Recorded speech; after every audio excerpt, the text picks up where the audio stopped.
pense que si j'ai eu autant la flemme de revenir m'installer sur le terrain, c'est principalement par flemme d'avoir à passer par cette phase d'adaptation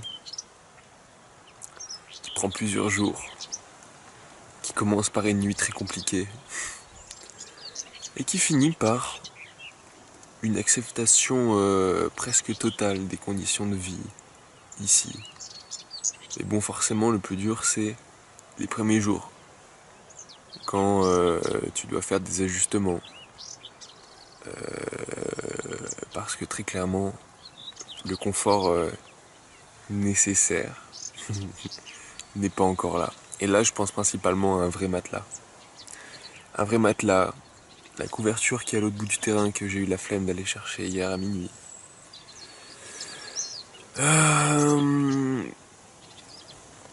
Et puis d'autres choses pour le terrain, tu vois.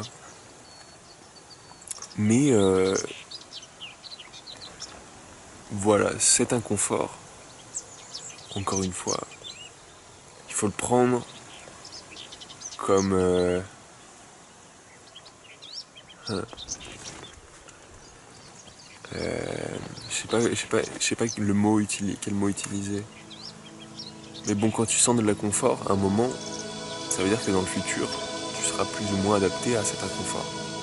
Donc, s'il faut rester positif face à l'inconfort, c'est de se dire que c'est juste un petit moment et que après, tu auras gagné, au moins temporairement, la capacité de vivre avec cet inconfort.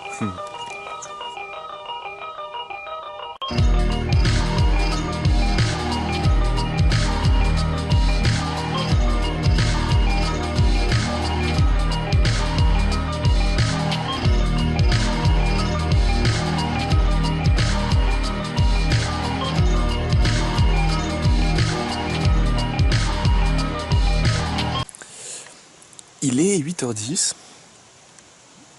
soit plus de 24 heures après mon réveil. Non, je rigole, j'ai peut-être un peu dormi cette nuit quand même. Et j'ai déjà monté le film de la veille. Donc maintenant, il faut que je réfléchisse à ce que je vais faire aujourd'hui. Enfin, je sais déjà ce que je vais faire aujourd'hui. Déjà, j'ai toujours en tête ce pain que j'ai coupé hier et que j'ai pas encore débité. Donc il faut que je fasse ça. Mais comme il fait frais pour l'instant, qu'il y a du vent, ça sert à rien d'aller dans l'endroit frais. Donc à la place, je vais aller dans mon nouveau jardin et je vais te montrer d'une part ce que j'ai fait et ce que je compte faire avant. Et je vais le faire ici même, dans cette voiture. Bon, alors j'avais fait des schémas trop stylés, une dizaine de pages où j'avais bien réfléchi avec la topographie du terrain. Et bah forcément je les ai oubliés. Heureusement, j'ai la Bible. Donc dans la Bible, a priori, il y a la réponse. Permaculture 2 de Bill Mollison, une agriculture pérenne pour l'autosuffisance et les exploitations de toute taille. Vraiment un investissement juste pour une page, ça vaut le prix 20€. J'abuse. Et regarde, voilà, moi c'est c'est ça que je vais faire. Des couvents. Donc, on ouvre au sud et au nord, on couvre avec beaucoup d'arbres. Alors, moi je vais plutôt faire... Alors là, tu vois, il y a deux motifs différents. Je vais plutôt faire celui en écaille, mais j'arrive pas à savoir si c'est à droite ou à gauche. Celui-ci là. Voilà, donc pour ça, j'ai continué de lire un petit peu je me suis pas arrêté aux images. Et là, par exemple, j'ai souligné cette phrase, mais ça fait un an que je l'ai souligné. Et je l'ai relu récemment, et tout d'un coup, ça a pris sens avec toute l'expérience que j'ai fait l'année dernière. Donc, tu vois, il n'y a rien qui presse. Tout vient à point. Qui sait attendre. Voilà. Donc j'ai souligné l'association légumineuse arbre est parallèle à l'association légumineuse graminée des pâtures permanentes. Qu'est-ce que ça veut dire? Ça veut dire que dans le couvre-vent que je vais mettre, dans le coupe-vent, pardon, en fait c'est le Suncatcher, comme j'en ai parlé hier. Tu vois, c'est marrant parce qu'en français, on pense au vent, on pense à ce dont on se protège, alors que dans le nom anglais, on pense à ce qu'on recherche. et à ceux qu'on aimerait maximiser. Le vent contre le soleil, bref. Donc, ça veut dire que dans ce coupe-vent, il faut mettre des légumineuses. Alors, des légumineuses, il en existe sous forme d'arbres. Le robinier, faux acacia que tu vois pousser sur les berges, l'acacia, et puis apparemment aussi la luzerne arborescente, je connais pas, le févier d'Amérique, le caroubier. Alors il y a aussi des caroubiers là dans la région, et il y a encore des cosses sur les arbres, je sais pas si c'est trop tôt ou trop tard pour les prendre. Mais voilà, donc ce que je vais faire, c'est que je vais tracer à la paille la forme, je vais mettre des cailloux pour que la paille tienne bien et que ça conserve bien l'humidité sur le contour. Et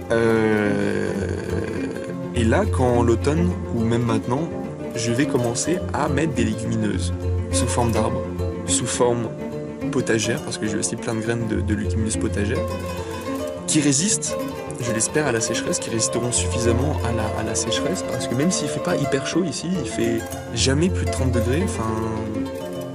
J'ai jamais vu 30... Enfin, j'ai jamais vu n'importe quoi, je sais pas ce que je raconte. J'ai déjà vu 30 degrés, mais c'est très rare, quoi. La plupart du temps, il fait 26, 27, 28, avec un petit vent frais en plus, tu vois, donc c'est toujours agréable la journée. Par contre, la nuit, c'est vrai que même là, il est 8h et comme je suis un peu fatigué, ça me... c'est froid. Bref, voilà, donc je vais commencer à mettre des légumineuses et puis, en tout cas, à l'automne, je vais faire une alternance, peut-être plus à l'intérieur. Tu vois, donc lui, il a fait des trucs, un petit schéma, donc là, c'est juste un champ, mais si... Attends, mais c'est très compliqué, il me faudrait une troisième main. Si, ici, là, je mets plein de fruitiers, ils bénéficieront forcément de l'azote fixé par les légumineuses. Et les légumineuses, enfin, je sais que le robinier, ça pousse super vite, quand il y a de l'eau. Alors, je sais pas, là, dans ce cas, comment ça va se passer.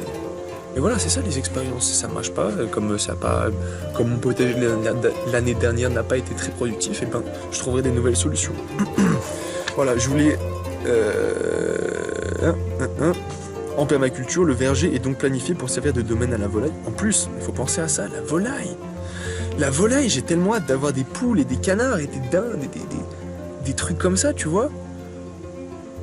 Les grandes légumineuses vivaces, robiniers, luzerne arborescente, podillaria, ne sont plantées seulement pour fixer l'azote et briser la monoculture, mais aussi pour nourrir la volaille de leurs graines et de leurs baies. Trop futé. Le processus à suivre est simple. Préparez le site en conditionnant le sol. Placez les espèces de légumineuses et intercalez-y les arbres de verger sélectionnés, en laissant de petits animaux chercher leur nourriture à travers le système.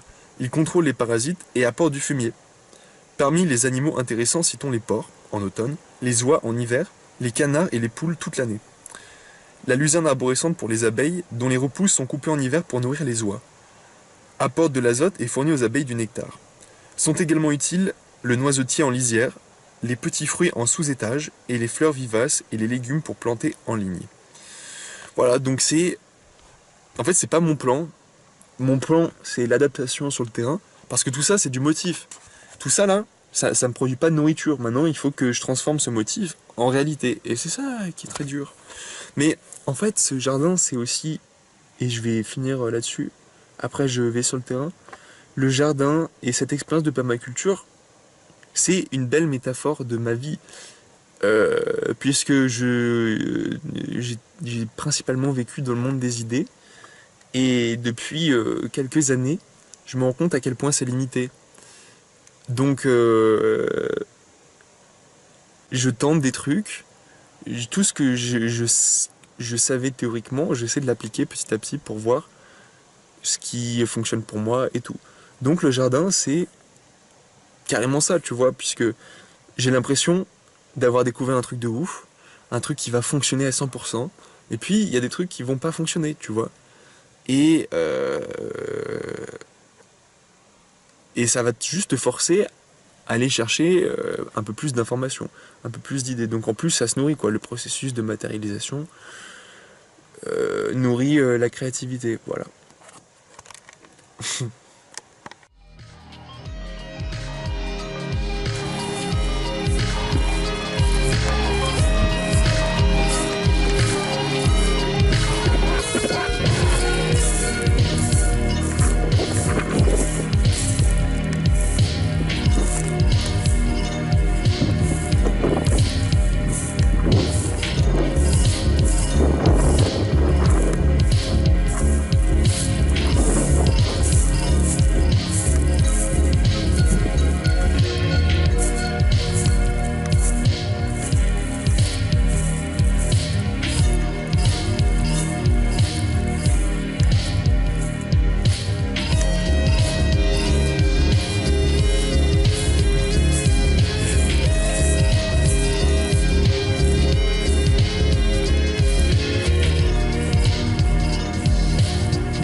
ce que je viens de te montrer, c'était ma première... non, c'est pas ma première tentative. Ma première tentative, je t'invite à te référer à ma dernière vidéo de l'année dernière sur ce terrain qui s'appelle le Spiral. Où là, j'ai fait une spirale en paille. Mais là, ce que je t'ai montré, c'était ce que j'ai fait là, il y a une semaine. En gros, j'étais parti à la base pour faire que des keylines, c'est-à-dire des lignes de niveau en paille, c'est-à-dire sur une même ligne de niveau, sur la même altitude précisément, même si ça forme une courbe, même si ça forme des zigzags, tu mets de la paille pour que quand de l'eau coule, elle soit répartie équitablement sur toute la ligne. Mais en faisant ça, parce que comme tu le vois, attends, je reviens un petit peu, il y a du vent en fait, c'est pour ça que je me suis caché. C'était trop loin, j'ai la flemme, il y a du vent. En fait, ça manquait de cohérence. Ça faisait, c'était joli, hein, ça faisait juste plein de lignes anarchiques qui ressemblaient comme à des empreintes digitales, si tu regardes à quoi ça ressemble. Donc des lignes avec quelques petits, des jonctions, des endroits où ça s'arrête, etc.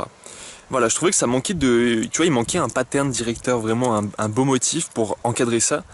Et là, du coup, ce que je vais faire, c'est que je vais mettre 3 suncatchers en écaille, parce que le terrain est un peu en forme de triangle. Et mais bon, comme tu as vu, j'ai déjà fait tous les contours de la zone, principalement pour ralentir l'érosion quand il y a beaucoup de... En fait, il pleut pas souvent ici, mais quand il pleut beaucoup. Et du coup, ben, ça érode, j'ai pas le terme français.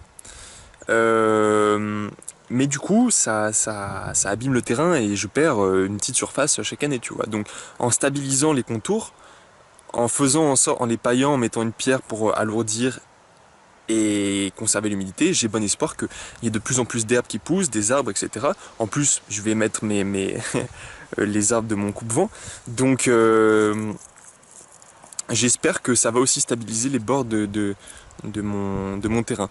Mais j'ai déjà fait ces contours, il me reste en gros que ceux du milieu. Et puis un peu enlever les lignes que j'ai faites pour les remplacer avec... Enfin, pas les remplacer forcément, les laisser peut-être comme ça. Ouais, je pourrais les laisser comme ça. Et juste faire le contour bien avec des pierres. Ok, bah voilà, ça me fait ma petite mission sportive du matin. Et puis après, j'irai couper cet arbre quand je commencerai à avoir la peau qui devient complètement rouge. Non, un peu avant quand même.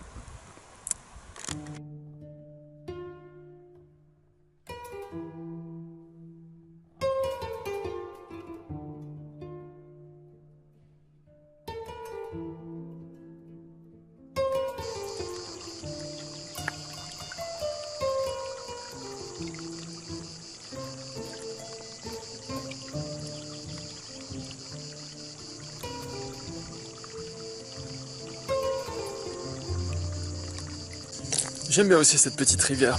En plus, elle est juste à côté de mon terrain. C'est important d'avoir ces petits lieux comme ça, de les trouver assez vite. Et hier, ou ce matin, je sais plus. Non, je crois que c'était hier. Enfin, comme j'ai monté la vidéo ce matin, j'ai l'impression que c'était ce matin, mais c'était peut-être hier. Je parlais de la vidéo sur la chasse. Et dans cette vidéo, si je me souviens bien, il y a aussi un moment où je dis que dès que j'ai trouvé les points d'alimentation qui me conviennent, eh bien généralement là je commence à rentrer dans un chill assez profond. Enfin, j'avais tendance à rentrer dans un chill assez profond, qui est sans doute lié au fait que je récupérais aussi des déplacements que je faisais. Mais en gros, il y avait, une fois que j'étais bien installé, il y avait quasiment rien qui pouvait me déloger. Sauf des contraintes extérieures. Ou la réalisation qu'en fait c'est pas si confortable. Bref, là je me dis que pour l'instant je suis encore dans une phase de recherche des bons endroits, parce que j'ai identifié beaucoup de besoins différents. Besoin de frais, besoin de chaud, besoin de rivière, besoin de belles vues, besoin d'un endroit où tremper les pieds, donc ou même se baigner, ça j'ai pas encore trouvé un endroit bien, mais là j'ai des pistes. On m'a donné des bonnes pistes, mais toujours des trucs avec des gens, tu vois, c'est toujours des points d'eau assez courus, donc tant pis. J'ai juste, enfin je pense pas que ça m'arrive, dans la mesure où justement pour l'instant j'ai toujours des nouveaux besoins qui émergent, je pense pas qu'à un moment, je m'arrêterai de chercher de nouveaux endroits. Toutefois, et c'est un peu le but de juste ce petit passage, c'était de te dire qu'il est possible aussi, une fois que j'ai trouvé des endroits, par exemple pour bien écrire et bien dessiner, eh bien, j'y retourne sans cesse, dans la mesure où c'est pas toujours les mêmes et c'est pas toujours au même moment, et tout de même continuer à être nourri. Ce qui fait que cette chasse serait toujours une phase temporaire avant l'établissement de routines, on va dire de choses qui fonctionnent bien et qui sont confortables. Il n'y a pas de mal à chercher le confort. Il y a un mal à rester dans une zone d'inconfort. On prendrait pour une zone de confort.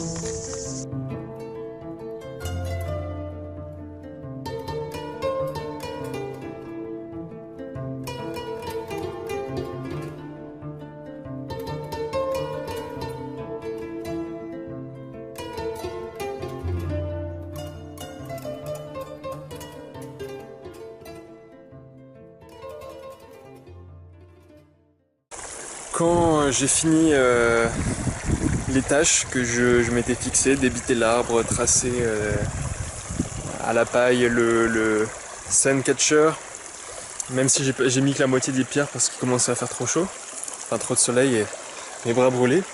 Et bien, et d'ailleurs à ce sujet, à propos des coups de soleil, et bien après avoir fait ça, quand il commence à faire vraiment chaud, là il est 14h30, et ben je vais à la rivière. Tu vois, c'est cet espace. La rivière, là, c'est dans la direction de mon terrain. Là, il y a plutôt une forêt pentue. Et là, voilà, là, il y a aussi la rivière. Et là où il y a une route, mais personne l'utilise. Ou alors très rarement. Eh bien, j'aime bien venir ici déjà pour me détendre. Et puis quand j'ai chopé des... Enfin là, j'ai pas des coups de soleil parce que mon corps, il s'adapte. Mais ce matin, c'était bien rouge. Eh bien, je sais pas si ça fonctionne, je sais pas si ça sert à quelque chose, mais j'aime bien m'amuser à faire ça. Je prends de l'argile dans la rivière, un petit peu. Tac. Hop. Là en surface, je suis pas sûr. Hop. Je prends un peu d'argile, hop, je le mouille, et puis je le mets sur sur ma peau. Donc je le fais surtout sur les bras où j'ai pris des coups de soleil, mais disons que c'est difficile de faire ça en même temps que je te parle. Donc voilà, je vais te laisser. Tout court. Ah non, je vais pas te laisser tout court, car la journée n'est pas finie. Même si ma journée ici de travail est elle bien terminée, et que ma prochaine étape est de rentrer à Grenoble. Mais pour ça, pas de pression. D'abord, la détente. Et peut-être même que je trouvais des idées d'ici là pour pas rentrer à Grenoble. Parce que tout ce qu'il me faut finalement, c'est un bon matelas quoi. Je sais pas s'il y a des villes plus proches. En plus, cette histoire de matelas, elle est vraiment à chier. Je sais pas si je te l'ai déjà raconté, mais elle est drôle. Quand j'ai décidé de partir en voyage, je me suis dit que j'allais faire des trucs un peu à la route, tu vois. Camper dehors, ou aller faire du couchsurfing chez les gens. Et je me suis dit, j'aurais forcément besoin d'un matelas, tu vois. Un petit matelas de sol, comme pour camper, quoi. Et bon, en fait, il s'est avéré que plus j'allais à l'est, et plus les trucs étaient pas chers, quoi. Et donc, en fait, c'était... Enfin, c'est bizarre à dire, mais par loi du moindre effort, j'ai toujours privilégié les situations plus confortables. Parce que... comment dire, trouver un coin pour camper, ça prend du temps. Enfin, je veux dire, faut sortir de la ville, et puis c'est dans une grande ville, là ça prend des heures. Ensuite, il faut trouver un champ ou une forêt agréable. Et donc forcément, quand tu as un hostel qui est à côté de la gare, ou à 10 minutes, 20 minutes, et qui te coûte 5, 6, 10 euros la nuit, je vais avoir tendance à privilégier ça. Et pour le couchsurfing, c'est juste que... je sais pas, rencontrer des gens pour rencontrer des gens, ça me met un peu mal à l'aise. Je trouve ça un peu artificiel. Je préfère, et c'est un peu ce qui me bloque dans mes rencontres actuellement, je préfère des gens avec lesquels je partage des choses, même si c'est juste une énergie de motivation, tu vois. Au contraire, c'est génial. Même si on partage pas du tout les mêmes centres d'intérêt. Bref, donc j'ai fait que de l'hostel et je me suis en fait jamais servi de mon matelas pour dormir. Je m'en suis servi dans les 2-3 premiers mois pour faire du yoga et puis après il faisait trop froid pour aller dans les parcs et j'ai perdu la routine. Dans les hostels il y a trop de monde, enfin tu vois c'était compliqué. Donc j'ai eu ce matelas sur mon sac à dos pendant 6 mois. Bah alors j'ai pas bougé tous les jours, loin de là, mais à chaque fois que je prenais le transport ou à chaque fois que je me baladais avec dans une ville, bah tu vois ça fait quand même une gêne. D'un côté t'as un truc sur le dos qui prend plus de place que tes épaules, donc faut que tu prennes attention, fasses attention à ça. Quand tu le mets dans des petites, tu sais les petits bus là, les marchouchka, des fois ça prend trop de place, ça fait râler les chauffeurs, etc. Bref, donc j'en ai un peu chié avec ce matelas. Et puis quand je suis rentré en avion, je sais pas si c'est le changement ou pas. Quand j'étais à Lyon et que j'ai récupéré mes bagages, et bah là il y avait plus mon tapis de sol. Et là je me suis dit c'est quand même con parce que ce tapis il était vraiment bien, je l'ai utilisé toute l'année dernière. Il était plus confortable que le petit qui est juste un isolant thermique. Et là je l'aurais eu, ça aurait été génial, je serais parti avec, j'aurais pas eu ce besoin de revenir. Mais là, j'ai pris un matelas pour rien, j'ai dépensé beaucoup, pas pour rien, presque pour rien, pour des choses qui pourraient se passer. Et ça, c'est la grosse erreur, semble-t-il, quand tu voyages un peu en backpack, c'est qu'il faut mieux penser à ce dont tu vas vraiment avoir besoin et pas les trucs dont tu pourrais potentiellement avoir besoin, comme la couverture de survie, jamais utilisée. Bref. Donc faut que je trouve un matelas. Et il est 5h30. Non, il est 6h. Non, il est 4h30. Je le vois au soleil. Ou à mon téléphone que je viens de regarder. Donc il me reste pas beaucoup d'heures pour me décider de ce que je vais faire. Ah, c'est tellement dur de faire des choix. Non, en vrai, j'ai déjà choisi de rentrer en train. Parce que c'est vraiment le moindre effort possible. Et que j'ai pas du tout envie de produire d'efforts. Mais j'espère que d'ici à ce que le dernier train arrive, il y ait une idée qui me sauve de... Bon, bien sûr, je suis jamais obligé, il y a plein d'autres opportunités. Mais ça me paraît tellement simple. Et en même temps, ça me paraît tellement loin.